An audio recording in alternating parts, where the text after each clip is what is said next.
Assalamualaikum warahmatullahi wabarakatuh. Alhamdulillahi nahmaduhu wa nasta'inuhu wa nastaghfiruh wa na'udzu billahi min sururi anfusina wa min sayyiati a'malina. May yahdihillahu fala mudhillalah wa may yudlil fala hadiyalah.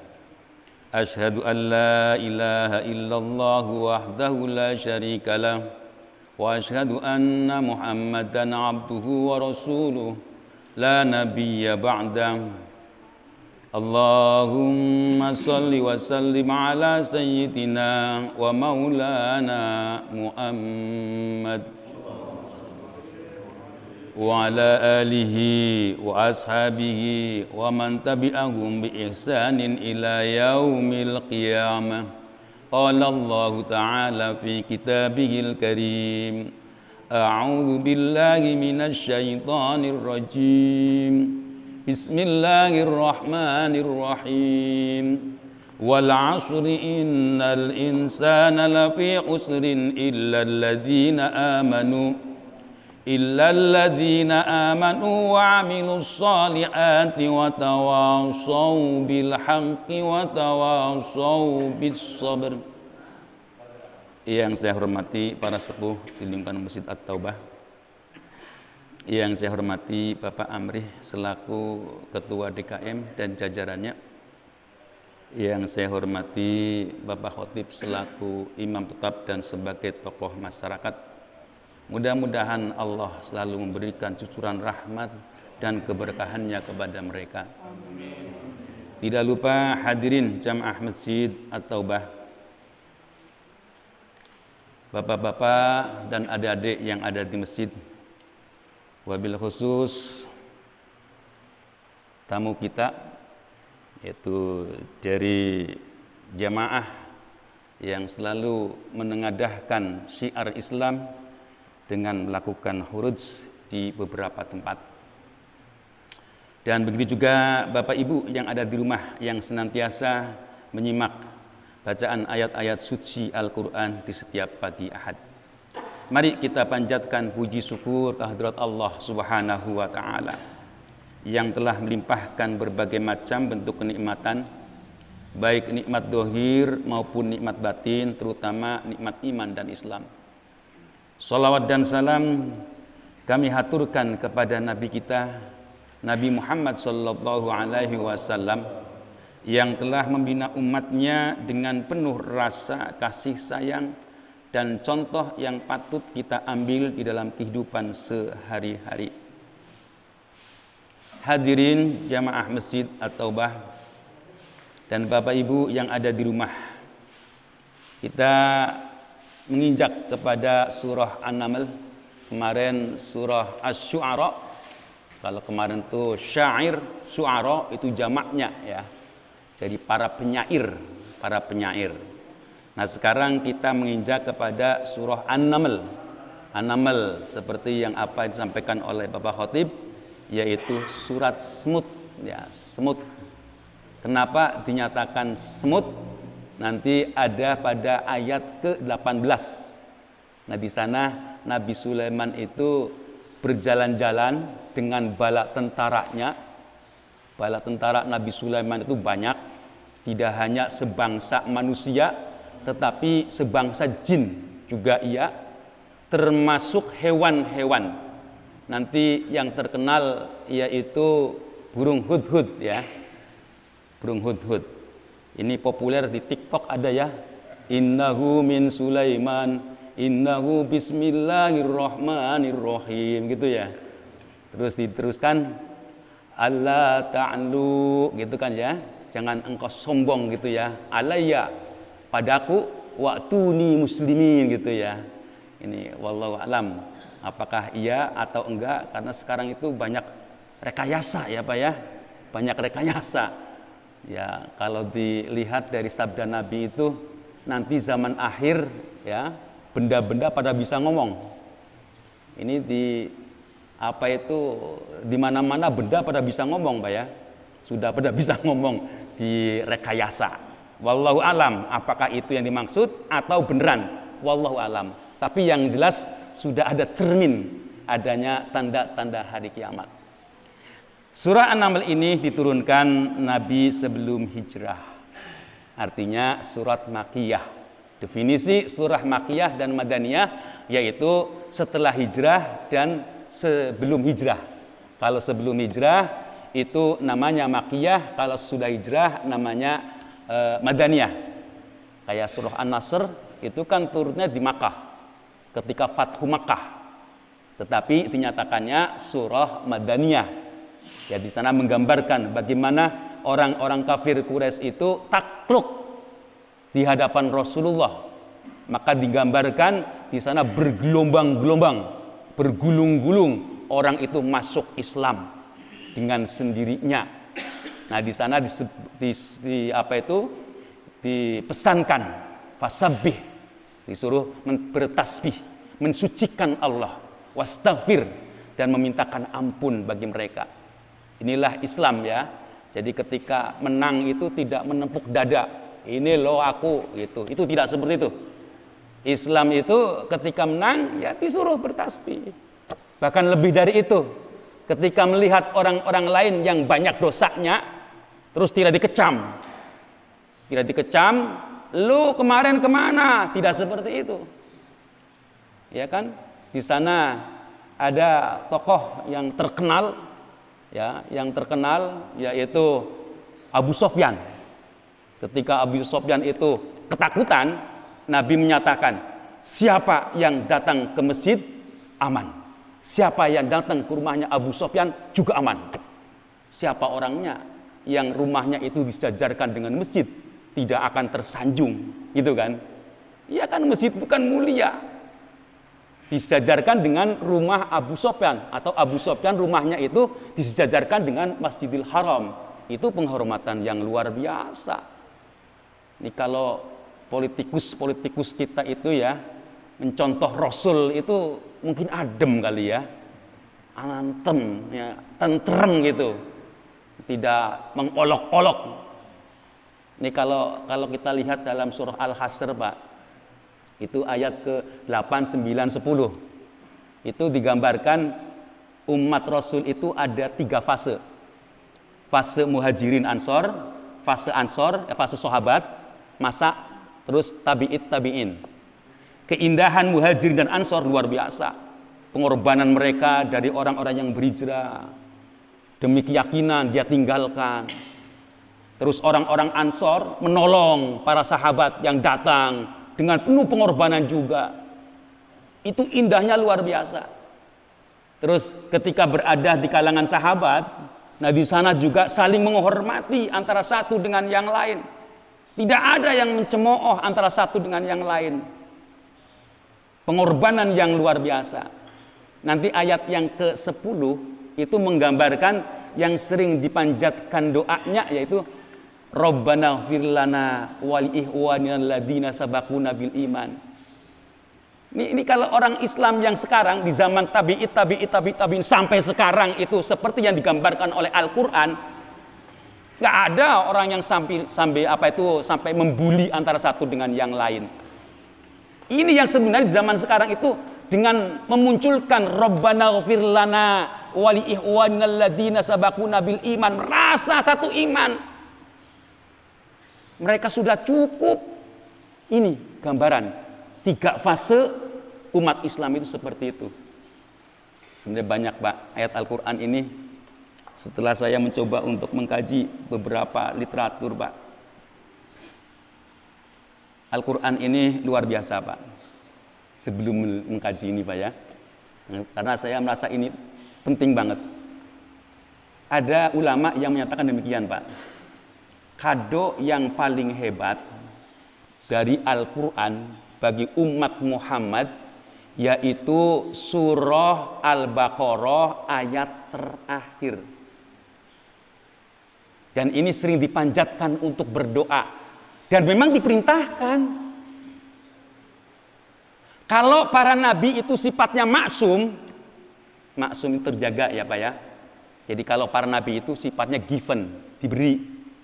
Nih, kamu saya jaga kamu seperti apapun. Kamu nggak bakalan berdosa.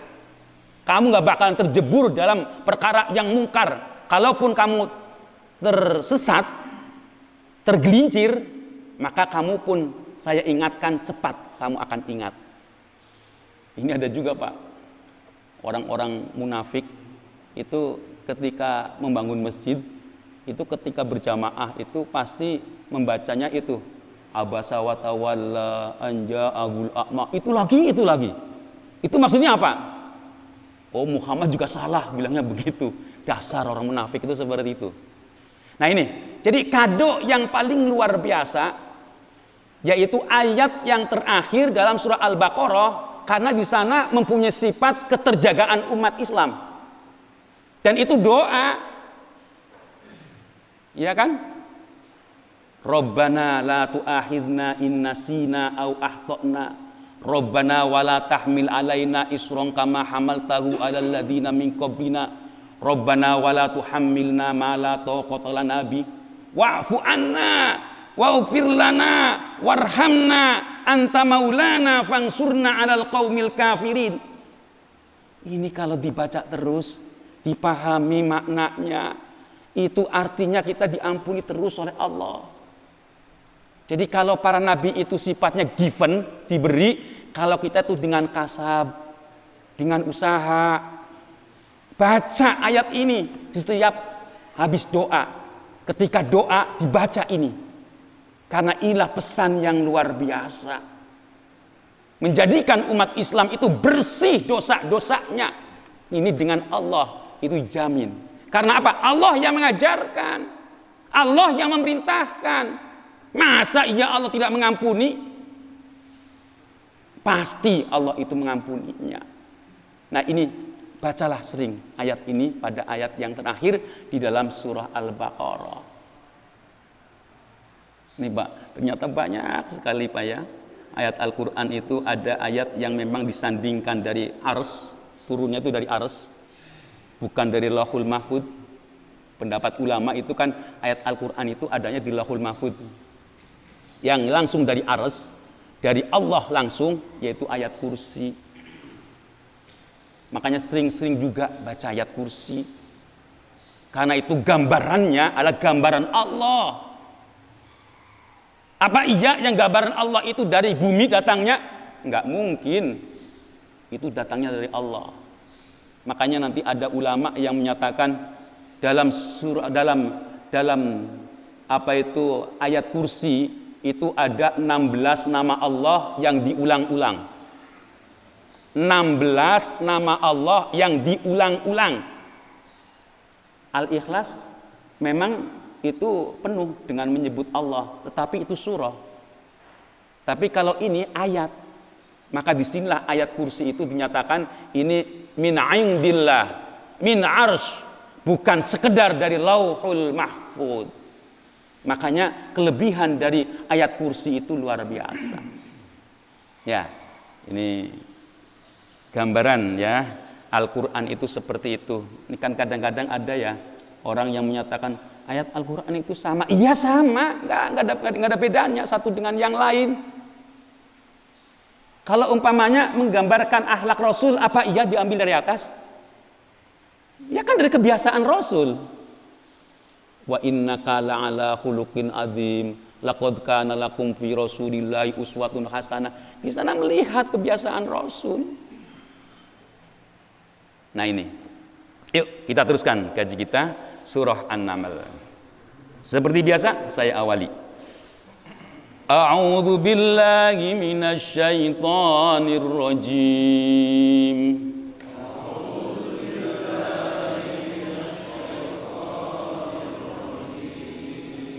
Bismillahirrahmanirrahim.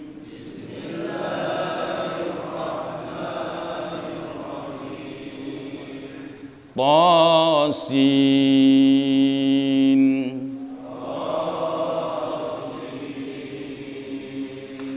Tilka ayatul Qur'ani wa kitabim mubin.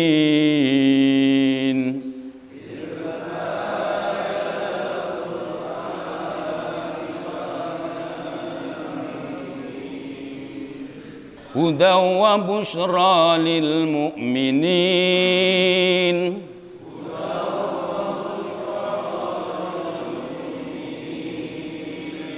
الذين يقيمون الصلاة ويؤتون الزكاة وهم بالآخرة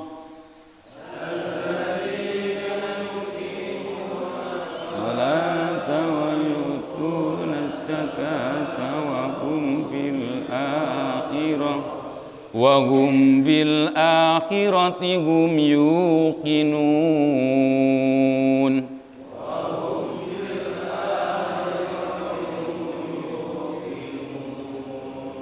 إن الذين لا يؤمنون بالآخرة زينا لهم أعمالهم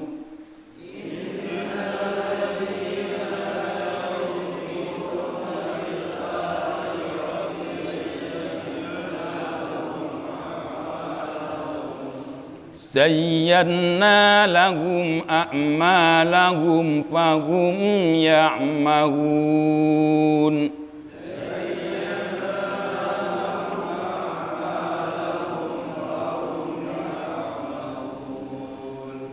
أولئك الذين لهم سوء العذاب وهم بالآخرة هم الأخسرون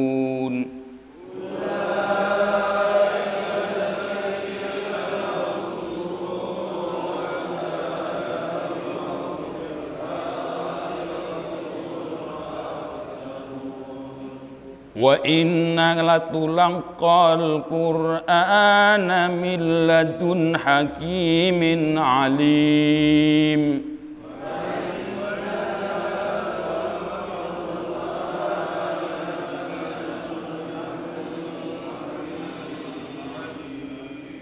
إذ قال موسى لأهله إني آنست نارا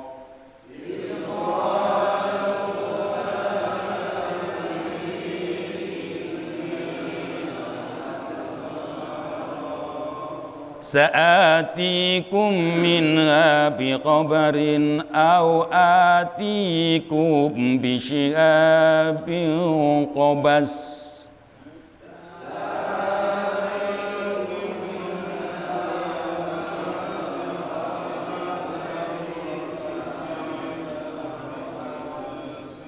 أو آتيكم بشهاب قبس لعلكم تصطلون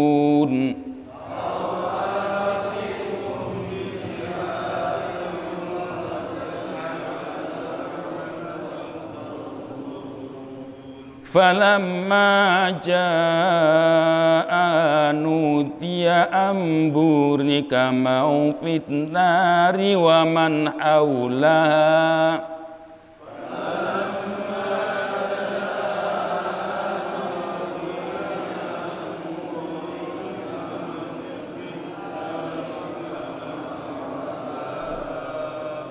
وسبحان الله رب العالمين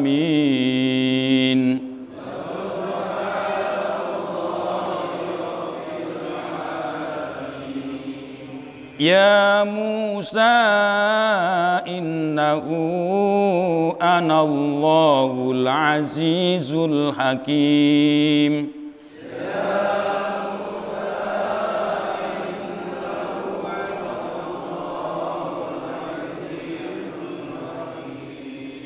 وألق عصاك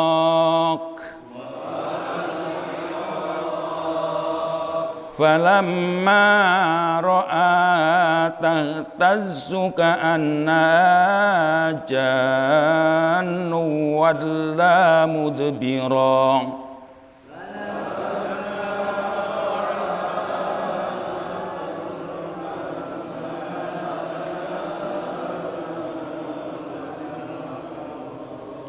كأنها جان ولا مدبرا ولم يعقب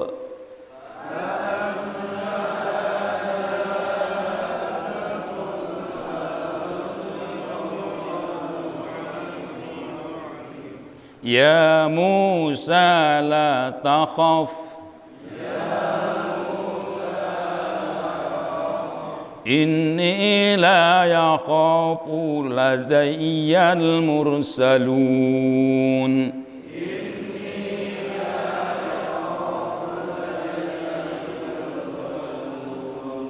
Illa man zalama summa baddala husnan ba'da su'in fa inni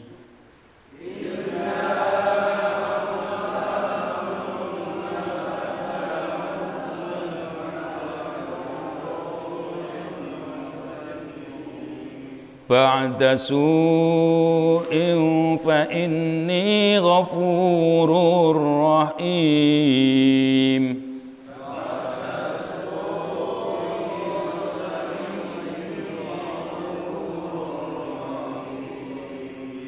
Wa adkhil yadaka fi jaybika takhruj bayda'a min ghairi su'.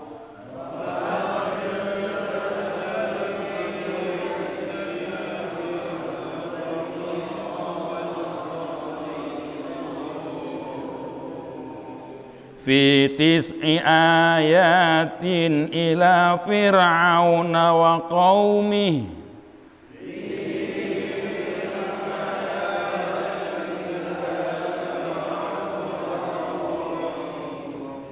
innahum kanu qauman fasiqin.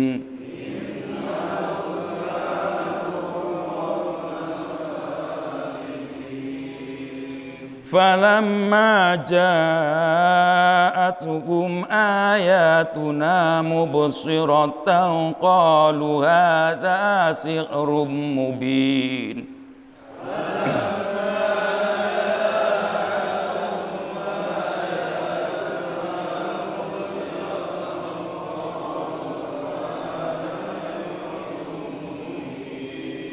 Wajahadu biha wastaiqanatha anfusuhum zulman wa 'uluwa.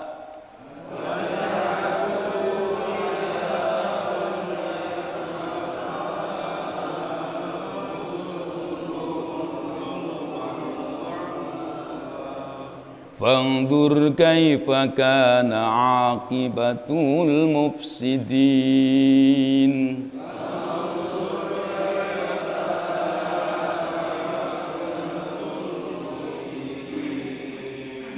Sadaqallahul azim.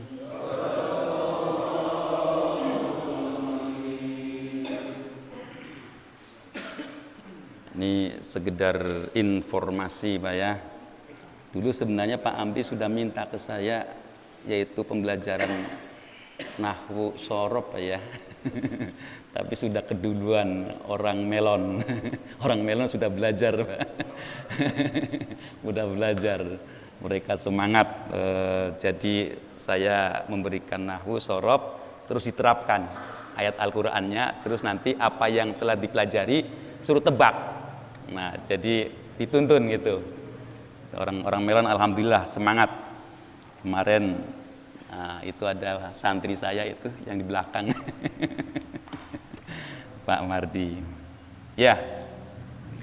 Tasin. Ini wallahu a'lam bimuradih. Ini hanya Allah yang tahu ya, nggak ada yang tahu maknanya, artinya apa yang dimaksud, nggak ada satupun orang yang mengetahui. Jadi Tasin ini adalah ayat Allah yang para alim ulama itu tidak ada yang mengetahui rahasia apa yang Allah maksud. Ini yang sering saya sampaikan, kalau orang itu mau ceramah, tokoh-tokoh internasional ataupun nasional itu ketika naik podium itu ada aja yang digerakkan.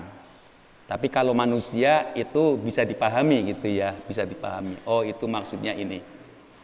Jadi kalau umpamanya ada orang mau ceramah, mau naik panggung gitu ya, itu biasanya mendekati seseorang. Itu ada maknanya. Saya dekat dengan beliau loh gitu.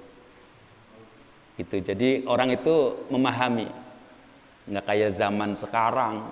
Orang itu ditonton di podium, di banyak orang menunjukkan ketidaksukaannya. Umpamanya waktunya salaman dengan seseorang lewatin gitu ya. Paling muka. Ya, nggak jadi contoh. Ya walaupun di dalam hatinya itu ada ketidaksukaan, itu ya tunjukkan bahwa kita satu. Kalau di dalam sejarah Islam itu ada yang namanya pendiri dinasti Bani Umayyah, itu orang hebat. Kenapa nyatakan orang hebat? Dia walaupun memusuhi seorang, bencinya seperti apa, ketika berkumpul seperti ini, itu tidak pernah dia itu menunjukkan adanya perbedaan. Ya, kebiasaan orang Arab itu kan ketika ketemu peluk, cipika-cipiki gitu kan ya. Nah itu biasa, dengan musuh-musuhnya juga peluk gitu. Jadi tidak menunjukkan adanya perbedaan. Loh, kalau kita di atasnya itu menunjukkan perbedaan, itu ya kalau diumpamakan dari dibalik ya. Kalau pemerintahan itu dari bawah, itu pondasinya. Pondasinya di atas ya, itu di atas yaitu orang-orang penggede-penggede kita. Itu yang di bawah. Kalau di atasnya itu menganga, di bawahnya itu laksana yang atas ya, orang anggota DPR, menteri, itu di atas, itu sebagai pondasinya, retak, sampai ke atasnya menganga. Nah itu. Oleh karena itu, janganlah kalau jadi pemimpin itu ya tunjukkan kita satu. Jadi ke bawahnya itu adem gitu ya, tidak saling olok-olok. Dan kita terwujud seperti yang di fase yang dipasekan oleh Al-Quran, yaitu fase muhajirin ansor, sahabat tabi'in. Terwujud dengan Rabbana ighfir lana wa li ikhwanil ladzina sabaquna bil iman. Saling mendoakan. Ini kalau orang itu sudah nggak saling mendoakan, ada kabar orang sakit, mudah-mudahan mati gitu kan. Kapan ya matinya gitu. Itu kalau orang itu nggak suka. Nah itu akan seperti itu. Ya inilah Tosin, tidak ada yang tahu, hanya Allah. Makanya di dalam tafsir itu wallahu a'lamu bimuradi. Allah lah yang mengetahui apa yang dimaksud dengan Tosin. Tilka ayatul Qur'ani wa kitabim mubin. Tilka. Ini dalam isim isyarah itu tilka itu Pak ya. Itu. Sama dengan hadza, ini asalnya kan dari kata hadhihi gitu ya. Terus tilka itu. Nah, kayak dengan hadza dzalikal kitab. Itu kalau Bapak lihat itu artinya bukan itu. Tilka itu artinya ini. Kenapa dengan kata tilka? Litakzim. Litakzim itu untuk menghormati. Jadi dzalikal kitabul la raiba fih, itu artinya ini kitab. Tapi dengan kata-kata dzalika itu litakzim, untuk menghormati. Jadi kalau dalam bahasa Arab itu ada pernyataan kata-kata kayaknya sama dengan bahasa Sunda ya Pak ya, ada yang kasar, ada yang halus. Kalau dalam bahasa Arab itu antum itu kan untuk semuanya. Tapi untuk penghormatan antum ya Syekh Amri gitu. Jadi antum itu untuk saudara tetapi yang terhormat. Tidak bilang anta gitu ya. Itu kasar ya. Antum tafadhol itu. Jadi itu dengan antum. Dengan pernyataan dzalika itu juga lihurmah. Karena apa? Al-Qur'an ini turun dari Allah. Tilka ayatul Qur'ani wa kitabim mubin. Inilah ayat-ayat Quran dan kitab yang nyata, yang jelas. Kenapa dinyatakan jelas? Ya karena turunnya itu dari Allah. Bukan dasar kesepakatan, bukan. Ternyata benar Pak, itu yang dinyatakan oleh pendeta-pendeta dahulu, yang dinyatakan oleh Al-Quran bahwa kitab-kitab yang sebelumnya itu banyak campur tangan, itu benar. Ya kayak umpamanya kitab tertentu kayak Injil, itu kan bukan dari Isa sendiri, itu kesepakatan dari para pengikutnya, terus di sana ada pembagian-pembagiannya. Lihat tuh Pendeta Ahmad Kainama dengan jujur. Injil enggak apa itu bukan palsu. Ya Injil ya Injil. Tetapi munculnya itu proses seperti itu.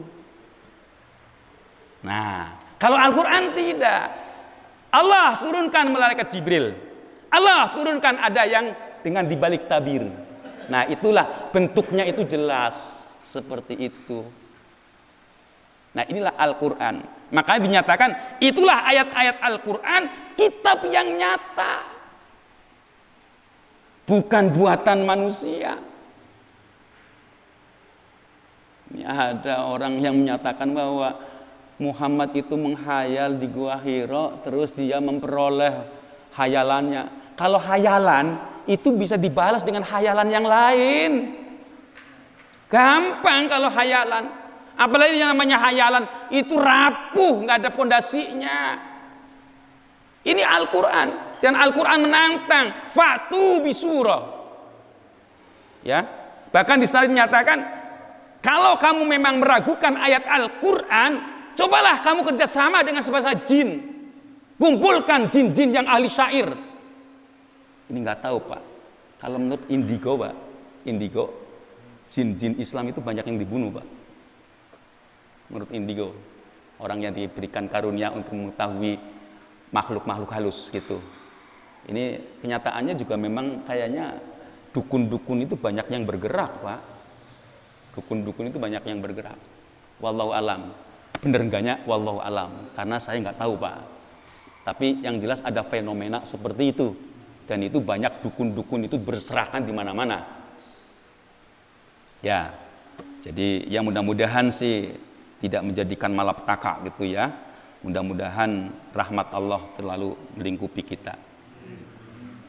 Nah, dinyatakan sebagai ayat-ayat yang benar-benar Al-Quran dan kitab yang nyata, hudaw wa busyra lil mu'minin, sebagai petunjuk, wa busyra, dan sebagai kabar gembira, lil mu'minin, bagi orang-orang yang beriman. Nih, ayat Al-Quran itu kalau untuk orang-orang kafir, orang-orang yang menolak ajaran Islam, itu pakainya a'angdzartahum, diberikan peringatan. A'angdzartahum am lam tungdirhum la yu'minun.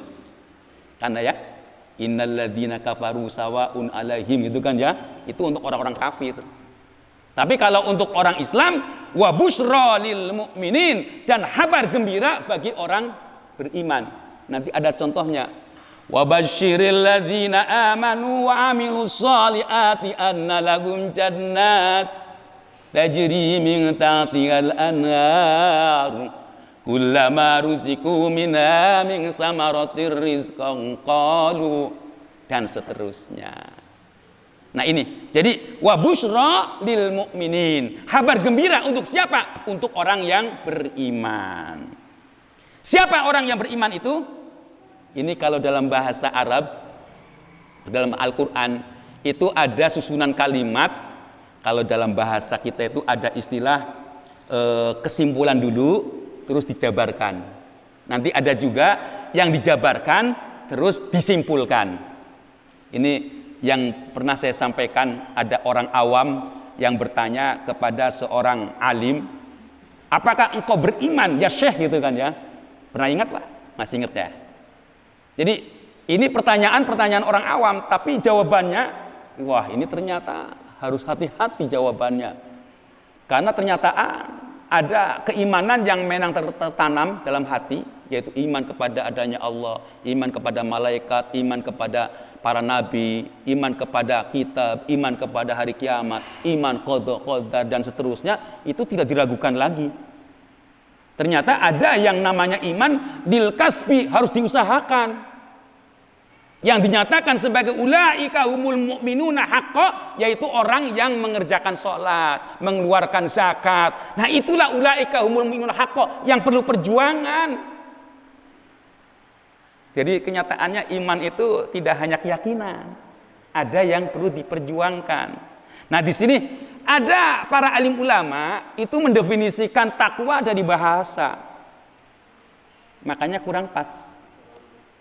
Padahal Al-Quran itu sudah menyebutkan Di sana dzalikal kitabu la raiba fihi hudal lil muttaqin. Nah, dijabarkan alladzina yu'minuna bil ghaib wa yuqimuna sholata wa mimma razaqnahum yunfikun. Masih ada lagi.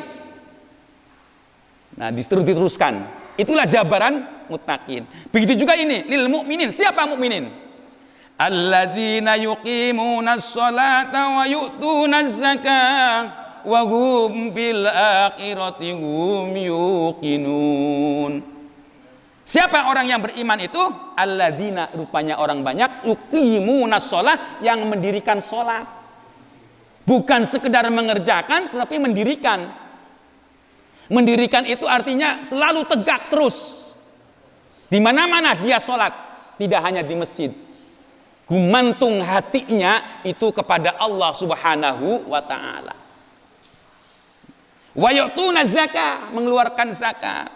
Wa hum bil akhirati hum yuqinun, dan mereka terhadap hari akhir mereka meyakininya. Itulah orang yang beriman. Kalau lihat sabda Nabi Pak berkaitan dengan zakat, ada nggak sabda Nabi yang menyatakan jadilah engkau kiai? Nggak ada Pak ya? Nggak ada kan? Adanya itu jadilah engkau pedagang. Ternyata kalau kita kritisi Pak, pedagang itu yang kayak kiai yang kayak pedagang ada nggak Pak? Kayaknya nggak ada Pak. Paling murah ilmu Pak ya, murah ilmu aja. Tapi kalau orang pedagang itu sepelit-pelitnya pedagang Pak, itu pernah memberi orang lain Pak. Makanya kalau orang dagang itu orang yang siddiqun, yang amanah, yang tidak pernah curang, itu kan beserta dengan orang-orang yang benar. Kenapa sih orang pedagang itu dianjurkan? Ya karena setidaknya kalau yang namanya pedagang itu kan dia juga belanja ya Pak ya. Ketika dia belanja membawa dagangannya, dia memberikan upah kepada orang lain. Kalau pedagang itu lebih besar lagi, perlu bantuan orang lain nggak Pak? Perlu kan? Makanya setidaknya orang pedagang itu juga memberikan upah manfaat kepada orang lain. Nah itu ternyata rahasianya itu. Sepelit-pelitnya pedagang itu memberi orang lain, memberi manfaat kepada orang lain. Tapi hati-hati, ada kecurangan di sana itu, wailul lil mutaffifin gitu kan ya.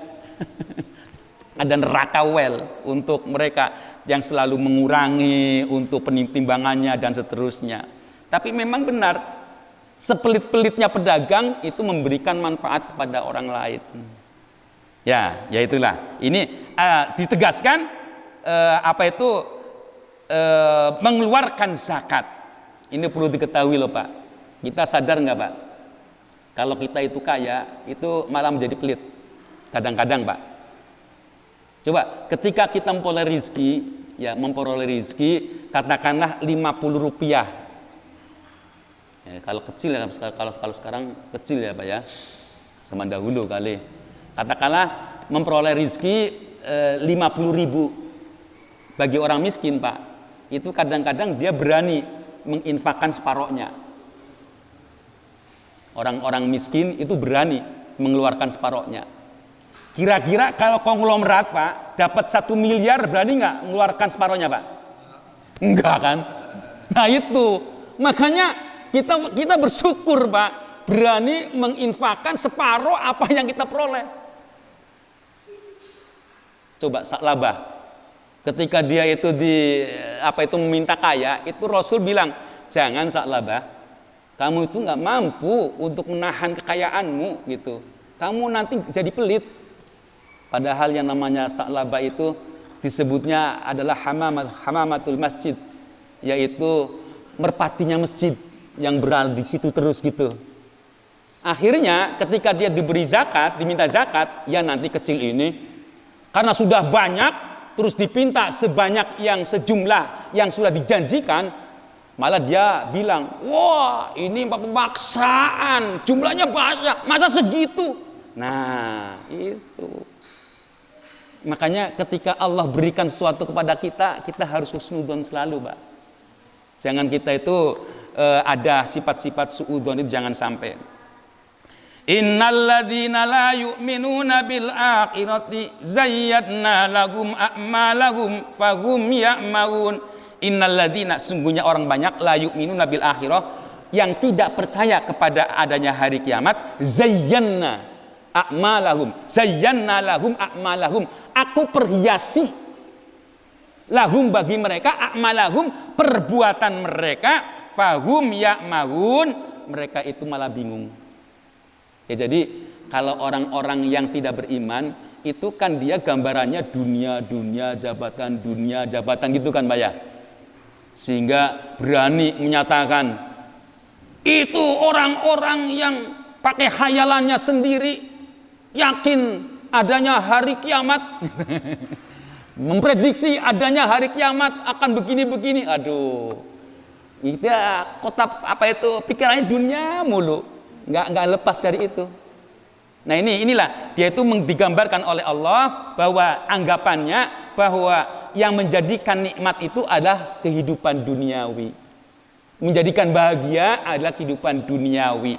Padahal orang yang sifatnya itu serba duniawi itu dibikin bingung karena tidak pernah ada ketenangan bagi mereka. Ya kan, sudah diperoleh satu pulau pengen pulau yang lain gitu kan ya. Kurang malek, pulau dijual gitu kan. Kurang malek, pulau dijual ke negara lain. Padahal punya NKRI, gembar-gembornya. Nah ini jangan sampai seperti itu. Nah ini, ya jadi itulah. Ya kan kalau orang itu sudah kenyang ketika orang itu makan tanah. Ya, sudah makan tanah baru itu kenyang dia. Mati artinya, sudah jadi rayap. Ya. Jadi mereka itu tambah bingung. Ulaikal ladzina lahum su'ul adzab wa hum bil akhirati humul akhsarun. Ulaikal ladzina lahum, ulaika yaitu orang-orang banyak, lahum bagi mereka su'ul adzab. Adzab yang paling buruk. Wa hum bil akhirati humul akhsarun, nanti di akhirat mereka itu orang-orang yang merugi. Ini perlu diketahui ya Pak ya. Miskinnya orang beriman itu lebih kaya daripada orang kafir Pak. Semiskinnya orang beriman itu lebih kaya daripada orang kafir kaya raya. Nanti di akhirat Pak, orang yang kaya raya dulunya kaya raya di sana, dia minta kepada Allah, ya Allah ya Robbi, hidupkanlah kembali aku akan infakkan semua yang aku miliki agar aku bisa menempati surga-Mu. Kalau orang-orang yang beriman, walaupun dia itu sebesar dzarrah, itu kan nanti akan diangkat oleh Allah ke dalam surga. Kalau orang yang nggak beriman, ya mereka itu abadan, khalidina abadan, mereka itu akan selama-lamanya, tidak ada ampunan. Nah itulah, jadi semiskin-miskinnya orang beriman itu lebih kaya daripada orang yang kaya raya di dunia tidak beriman kepada adanya Allah. Ya, mereka akan merugi selama-lamanya. Wa innaka latulaqal qur'ana min ladun hakimin alim. Engkau Muhammad ini sudah menerima Al-Qur'an itu dari sisi yang arif, sisi yang bijaksana dan berpengetahuan, artinya Allah. Ini dengan menunjukkan sifatnya Allah, yaitu hakim, alim, sifat Allah. Idh qala Musa li ahlihi idni anastu nara sa'atikum minha biqabarin aw atikum bisihabin qabasil la'allakum tastalun.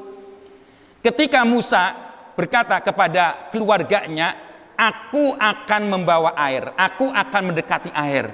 Sa'atikum minha bi khabarin, aku akan datang kepadamu dengan berita adanya api, ya. Au atikum bisyihabin qabasin, atau aku akan bawa api itu. La'allakum tastalun, agar kamu bisa menghangatkan diri. Ini kalau kisahnya sebenarnya kan kisah Nabi Musa, Pak ya. Nabi Musa ketika sudah dikejar-kejar, terus ketika kemadian dia diutus oleh Allah untuk datang kepada Fir'aun, yaitu ke Mesir. Ketika di tengah perjalanan, Nabi Musa dan rombongannya itu tersesat. Nah, dalam ketersesatan itulah perlu adanya api sebagai obor dan sebagai penghangat. Oleh karena itu di situ dinyatakan, ya nanti insya Allah pasti Allah akan berikan petunjuk, benar.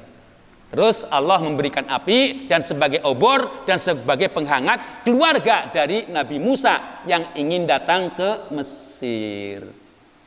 Sudah tahu kisahnya kan Pak ya? Ketika Nabi Musa disuruh pergi gitu kan ya? Ya kalau kisah itu, ini ternyata semuanya ada dalam Al-Quran Pak ya. Orang-orang tua kita itu tahu kisahnya dari para alim, terus mengisahkan kepada anaknya, sudah bentuk kisah. Saya dulu Pak, sebelum baca tafsir Pak, sebelum ngaji kayak gini Pak, itu ketika Qabil dan Habil terjadi bunuh-membunuh, itu kan seolah-olah, oh itu kisah yang sudah merakyat, bahwa manusia itu belajar dengan gagak. Ternyata dalam Al-Quran ada. Bagaimana ketika Qabil itu membawa Habil keluar masuk hutan, terus di sana dicontohkan ada gagak yang membunuh gagak putih. Terus gagak hitam itu mencoker-coker, terus ditanamnya. Nah disitulah Qabil pun demikian. Menggali tanah, terus dikuburnya. Nah itu pembelajaran. Jadi kita banyak belajar dengan alam Pak ya. Belajar dengan alam itu banyak sekali. Ya. Falamma jaa'a nudiya amburika man finnari wa man aulaha wa subhanallahi rabbil alamin. Falamma jaa'a, ketika datang kepadanya, nudiya, maka dia pun dipanggil-panggil, amburika, yaitu ini diberkahi ya Pak ya, barokah, amburika untuk diberkahi, min mangfinnar, orang-orang yang berada di sekitar air, mangfinnari wa man haulaha, yaitu orang-orang yang berada di sekitar api. Wa subhanallahi rabbil alamin, dan maha suci Allah sebagai Rob jagat raya. Ini sebenarnya Nabi Musa itu banyak ya Pak ya kisahnya, ya karena Nabi Musa itu yang berhadapan dengan penguasa, dan ini sebenarnya nasihat untuk para penguasa. Nasihat para penguasa yang memegang kendali itu jangan sampai dia itu keenakan menjadi penguasa. Ini artinya itu seperti itu. Kalau orang itu keenakan jadi penguasa, itu khawatir, pengen disanjung-sanjung. Ya kalaupun dia itu tidak mengaku Tuhan, khawatir nanti ada kesombongan seperti Musa, seperti Fir'aun. Ya, makanya Musa itu mengingatkan kepada Fir'aun. Nah ini, ya jadi ini gambaran bagi kita semua, para penguasa itu disuruh berkaca kepada ayat-ayat Al-Quran yang digambarkan oleh Allah peristiwa Fir'aun dan Nabi Musa. Ini sudah siang Pak ya.